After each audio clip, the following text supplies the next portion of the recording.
Normally very efficient at winning them. Neil Robertson to break. Break of 38, of course, from Neil Robertson is an excellent break, I must say, even though quite low. With a lot of low value colours, they all count.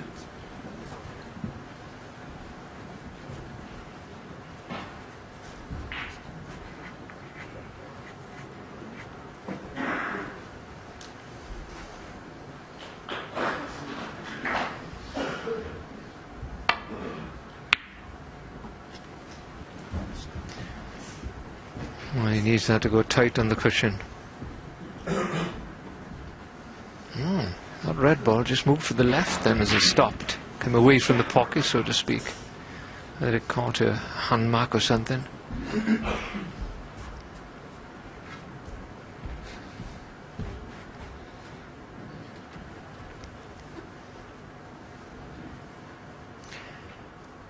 It's a thin cut.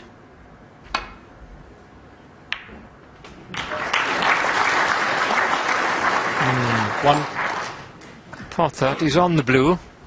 Just a matter if he's got an angle off the blue to get to the next red.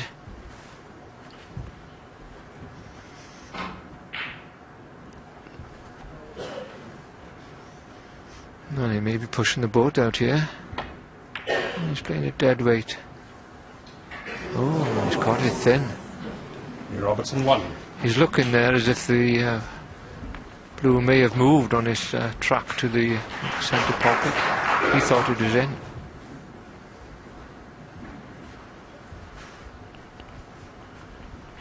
Well, from that camera angle, Terry, we couldn't tell. It looked as if it kept a straight line, didn't it? But this is a better chance now for Ken. There wasn't much on for Neil there, but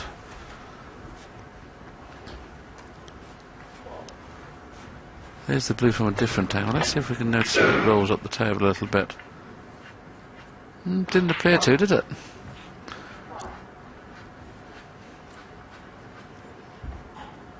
Seems so strange at this level that Neil Robertson can be leading 2-1 with breaks of 22 and 38.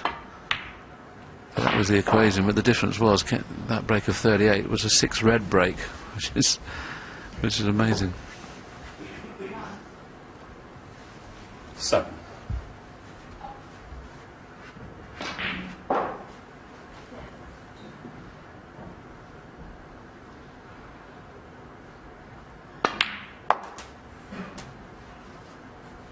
Eight.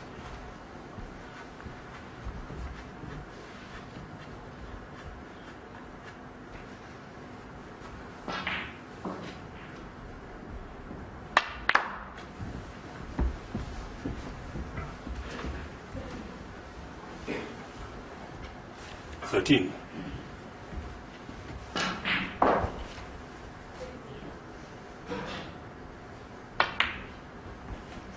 14. Oh, that's a poor shot from Ken. Giving himself much angle off the blue. Most players have been taking the cue ball at least 2 or 3 inches further up the table and going straight into the pack.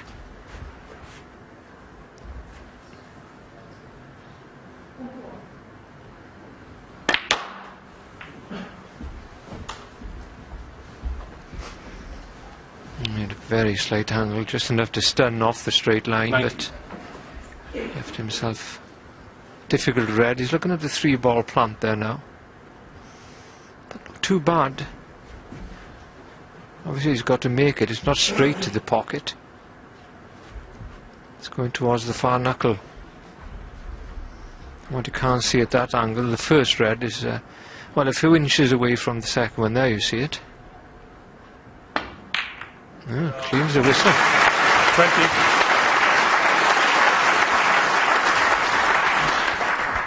Yes, well judged, wasn't it? And they played it beautifully. He's on the nice easy black and nice easy red to come, so he'll certainly get a sizable lead in this very important 4th frame to possibly level the match again for the 27. second time. He levelled with a break of 104, which could have should have been a maximum. 28. So every time Ken gets in, he looks like he's going to score heavily.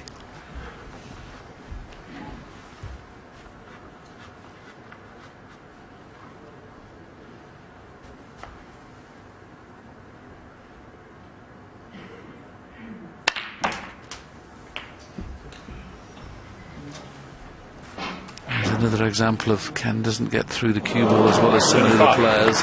Just watch that white, it was pretty dead when it got to the reds. Didn't manage to whip round twice as you see people like O'Sullivan going to the pack, and the white suddenly gathers speed. But it's turned out okay. 36.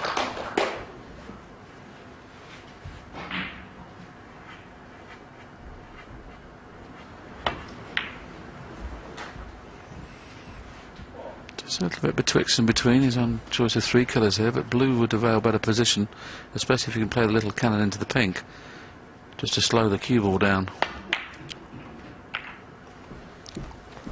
He'd be unlucky if he's not on one there. He couldn't have. Okay, he hit the red and the pink at the same time. He'd have liked the full ball kiss on the pink, but you see, he's just playing to kiss the pink full, and just look what happened. He called it quarter ball. Very unlucky though if he's not on one.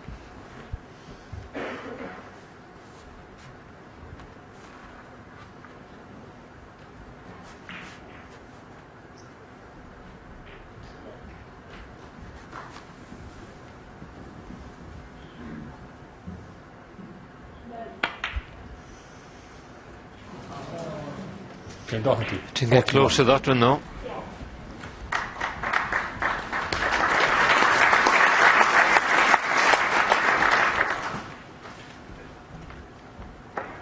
Not the easiest pot, that one.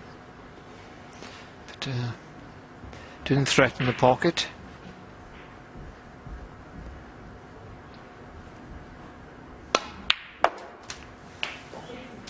What? Needs a bit of run on the cue ball.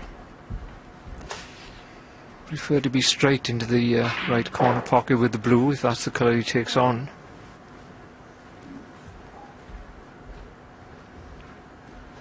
I think the red does go past the green, so he won't have a lot of trouble with the positional side of the shot.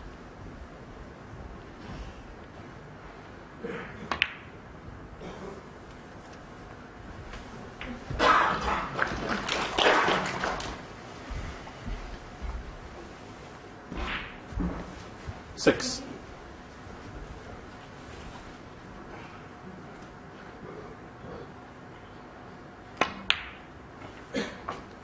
Seven.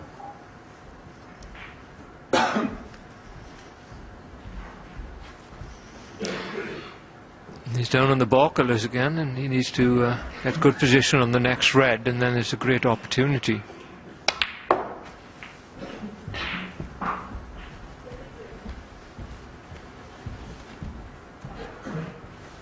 Ten.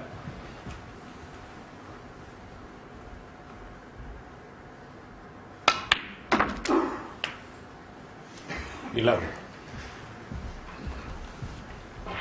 The fact that the brown's off this spot makes this very simple to come up and down the spots, as it were. They played an excellent shot there, nudging that red over the middle.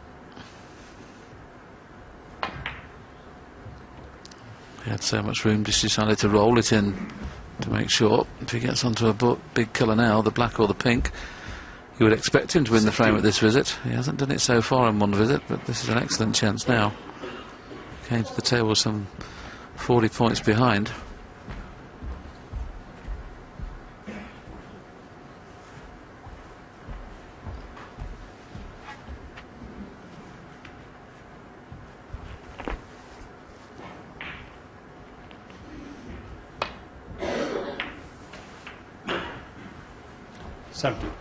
Glock with that shot, the angle he left himself on the red. He couldn't play for the pink.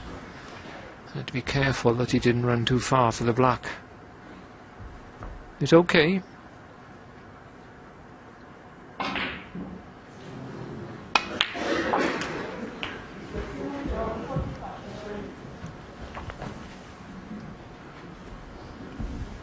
$24.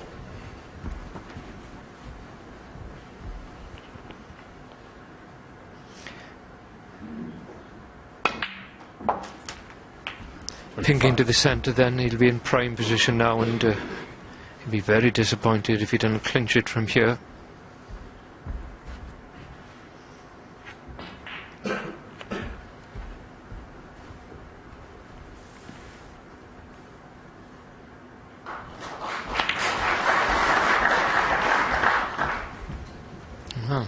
Played for the more difficult red. 31.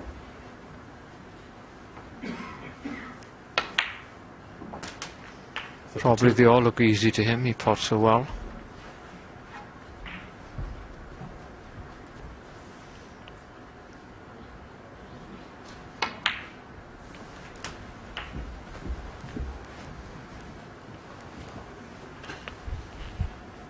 Well, that's his highest break of the match so far, and every chance now of going into a 3-1 interval lead.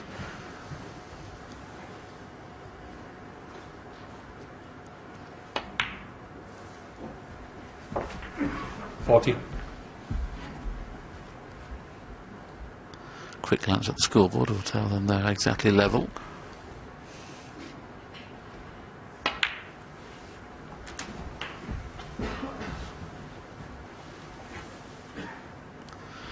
Be very disappointing this for Ken. 46. He's really controlled this first session, and somehow he's going to come out of it trailing 3-1.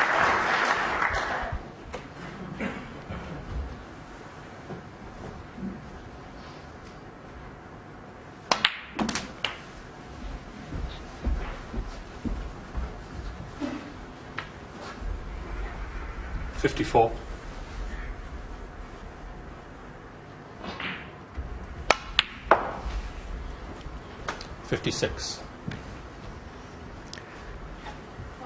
Just checking the scoreboard, he'll find he needs the green on brown.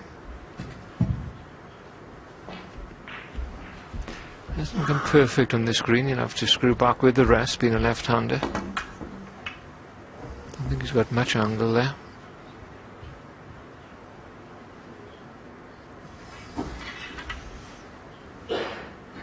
Must be just off straight.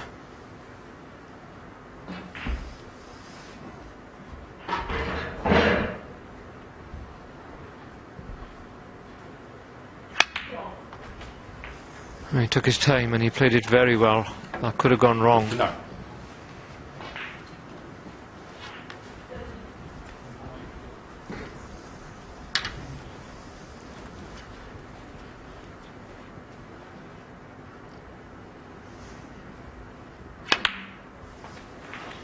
That's the important ball. 63.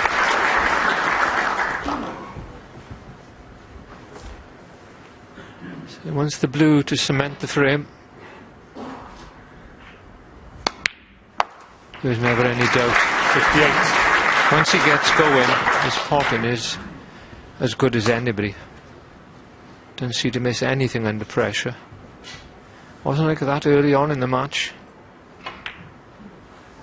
It doesn't really matter though. What happens earlier on? His highest break so far is 74. Gives him the fourth frame and he leads DOHERTHY by 3 frames to 1. So that's the situation as we go into their mid-session interval. Assessment of that match so far, guys, because I was looking back at this. As you know, there are only 3 overseas players to have won at the Crucible here. We've got 2 of them in this match with Ken and Neil. The other being? For Thorburn? Absolutely right, yeah. When it comes to a battle between these 2, Neil obviously has the form.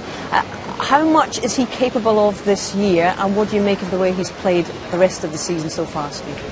Well, I think he's been in good form during the season. If we're looking at his chances of the World Championship, that's what we're here for. One of the signs, one of the attributes a player needs at the Crucible is to be able to break free from a scrappy part of a match, as it was in the early, and all of a sudden hit top gear. That's effectively what Neil Robertson's done to forge a 3-1 lead there, because there really wasn't that much in it at one stage. He doesn't have the pressure this year, obviously, of being defending champion, and he admitted last year that his preparations coming in as defending champion were seriously hampered, to use a snookering phrase, by the number of external sources. He had to source tickets for everybody. This year, head down, it's all about getting through. Yeah, what impressed me more about anything was when we cast our mind back to the Masters, I thought his match play, well, was Higgins-esque. It was that